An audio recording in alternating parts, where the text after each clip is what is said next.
से कहा हुजूर, एक आदमी आपसे भेंट करने आया था, हमसे ऐसे ऐसे पूछा और वो वापस हो गया। बादशाह कहा उसको जल्दी बुला के लाओ। सिपाही बुला के ले गया। बादशाह पूछा आप कौन हो?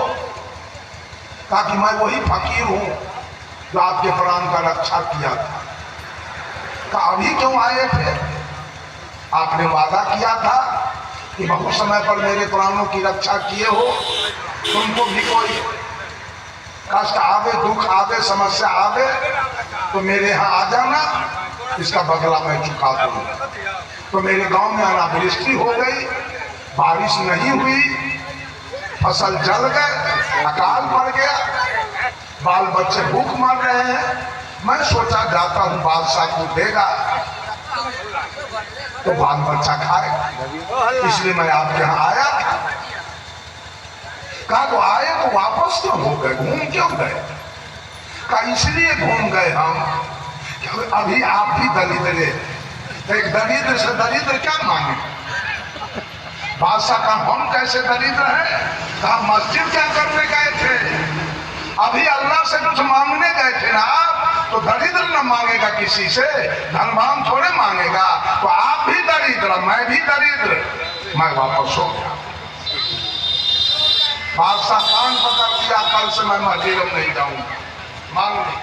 बंधुओं, निर्धन कुछ धन चाहे, निर्धन कुछ धन चाहे, अधनिक चाहे विशेष, विशेष हूं विशेष चाहे, होवन चाहे नरेश, नरेश चाहे इंद्रपद, इंद्र चाहे रणजीत, असुर चाहे सुरपति बनन को।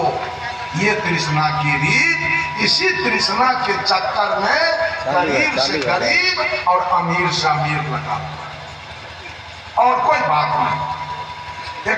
एक महात्मा जी, एक साधु जी कहीं जा रहे थे सत्संग में, बीच में नदी पड़ रही थी और नदी में केवट महोदय नौका चला रहे थे। महात्मा जी नौका पर बैठ गए और जब उस पार पहुंचने वाले हैं तो केवट से पूछा, केवट कहो तुम्हारा समाचार कैसा है?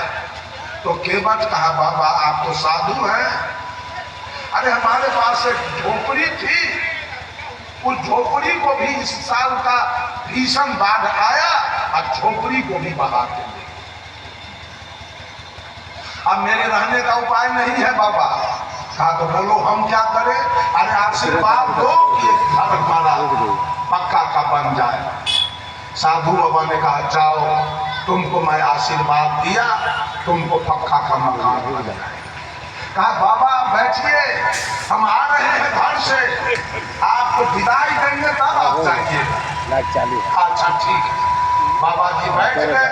ये अपने घर गया, अपने पत्नी से कहा देखो जी अब तुम झोपड़ी वाले की पत्नी नहीं रहते, अब तुम पक्के वाले की पत्नी हो गई।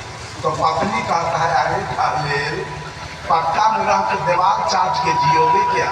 एक धूल तुम्हारे पास खेतों है जोतने के लिए। दौड़ा आया, कहा बाबा गड़बड़ हो गया। कहा क्या हुआ रे? पक्का के घर में रहेंगे या खाएंगे क्या? जमीन पर एको धूल नहीं। कहा जाओ तुमको 15-20 बीघा जमीन हो जाए। आया दौड़ के पत्नी से कहा सुनो जी अब तुम जमीन वाले की पत्नी हो। तो पत्नी कहती है देखो मालिक मलगुजारी के लिए न तुमको सोने देगा न हमको। क्या झंझट लाया खरीद के? कहीं जाके कहा कि बाबा हमको मालिके बना दीजिए कि मलगुजारी देने वाला कहा जाओ तुम मालिक हो जाओ। गया पत्नी के कहने से देखो जी तुम मालिक की पत्नी हो गई हो, अब मलगुजारी सुनने वाला तो नहीं है। कहा देखो अब मंत्री का आदमी तुम्हारे यहाँ आएगा चंदा पाने, तब क्या करोगे? तो क्या कहने बाबा मंत्री हमारा बना न दियो, जाओ तुम मंत्री हो जाओ।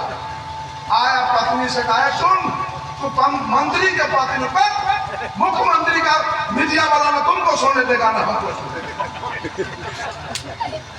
कहेगा बिहार में ऐसा हो गया वैसा हो गया, प्रधानमंत्री का आदमी ने तुमको सुनने देगा न हमको सुन। आप लो बाबा प्रधानमंत्री कहा जाओ तो प्रधानमंत्री हो। तो आया पत्नी के कहने सुनो तो प्रधानमंत्री की पत्नी हो गई। पत्नी का बेवकूफ कहाँ के उधर से चीन धक्का मारेगा इधर से पाकिस्तान में तुम चैन में रहेगा ना हम चैन में। तो क्या कहने बाबा धक्का मारे से अच्छा है अखंड भूमंडलाधिपति हमको बना दीजिए, कोई धक्का मारने वाला न रहे, पूरा विश्व मेरा कहा जाओ अखंड भूमंडलाधिपति तुमको मैं बताया। आके पत्नी के कहा तो अखंड भूमंडलाधिपति धरती के मालिक के पत्नी हो गई। तो पत्नी कहीं देखो पता नहीं अब चंद्रमा पर घर बन रहा है, जमीन लेके क्या करो क्या कहने वो बाबा ये हो गड़बड़ हो। अब हमको अखंड ब्रह्मांड नायक बनाइए। देख बेटा तो तृष्णा के चपेट में पड़ जाओ जाओ उसी झोपड़ी झोपड़ी में जाओ। यही तृष्णा की रीत है बाबा, इसी में सारे लोग उलझ उलझ के मर। एक जमींदार के यहाँ इसी तरह जैसे टुनटुन गोसाई गए वैसे जमींदार की माँ चली गई तो श्राद्ध हो रहा था, पंडित लोग आ गए, श्राद्ध का अंतिम दिन था।